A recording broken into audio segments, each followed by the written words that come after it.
And it's interesting, you know, you mentioned very strongly working people being at the centre of conservatism, which is something that I totally agree with. I mean, I've always thought that for working class people and for women and anyone who, you know, feels they've been disadvantaged in some way, conservatism is the way to go, because as you say, it is about ambition, and also it's about the freedom of the individual to, shock horror, keep your own money, you know, without the government, you know, taking so much of it and not getting bound to restrictive ideologies that say you have to think a certain way and say certain things. So speaking of working people, it's interesting, isn't it, over the last sort of 5 or 6 years globally in politics, there has been a demographic shift when it comes to conservatism.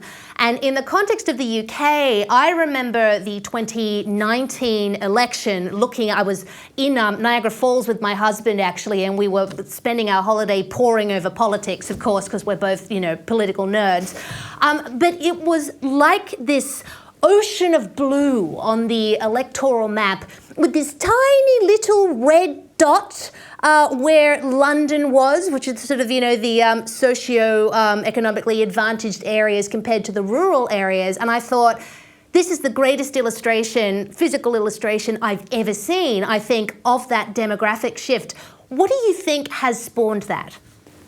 Well, obviously, you know, Brexit was, let's make no mistake, Brexit was a big part of that referendum. And one of the things I've always found with Brexit is always the reason why they've never been able to get over Brexit.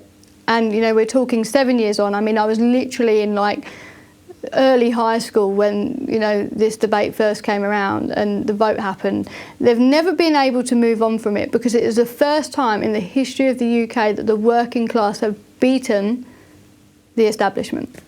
Because when you give people the choice, and the same will happen if we take a referendum on net zero, which I think we should, and that's the reason why they're scared to do a referendum on net zero, because they know full well that when you give the working class a chance to vote, they won't choose socialism, they won't choose the EU. So when they gave the working class that voice and they used it and we won, ever since then there's just been this lack of acceptance, this idea that they were too stupid to know what they voted for. They couldn't have possibly known what they were voting for when it comes to Brexit. You know, we have to do it again. We should never have given it to the people to vote.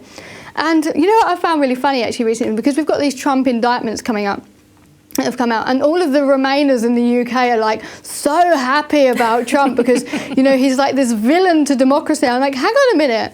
You spent the better part of at least 2 years, but for some of you 7 years, disrespecting the democratic will of the people in what I believe is probably the biggest gross disrespect to Parliament as an institution that I've certainly seen in my lifetime. I know, of course, it's very short, so there's not much I could have seen, but it's very hypocritical. I'm like, none of you people believe in democracy, especially when that democracy comes from the voices of working class people, and that's exactly why they've never been able to get over Brexit, and they will never be able to get over it, because the first time the working class won, and as they should do. And that's what we saw again in 2019. All of those people were outraged. The likes of Labour and the Lib Dems, who for so long have gotten away with pretending that they care about working class people, even though they never have. And they sat there and looked at them and said, oh, you were too stupid to know what you're voting for, how dare you? Those voters were rightly outraged, said, you know, how dare you? You know, why shouldn't I have a say?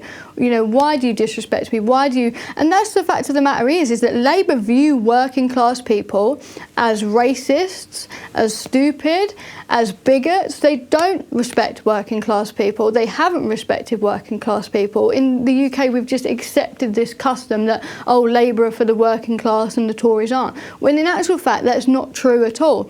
And we're starting to see this pattern with a load of different demographics. It's not just working class people. It's, for example, the Muslim community in the UK. For a long time, the Muslim community voted Labour. And if you go to them and say, why do you vote Labour? They don't agree with anything you think. You know, you have great, you know, family values. You believe in, you know, family values. You don't think people should be able to identify as frying pans and whatever else. Why on earth are you voting Labour? They don't believe in anything you do. You are just voting Labour because, you know, it's a generational thing. You know, my granddad voted Labour, my dad voted Labour, so I have to.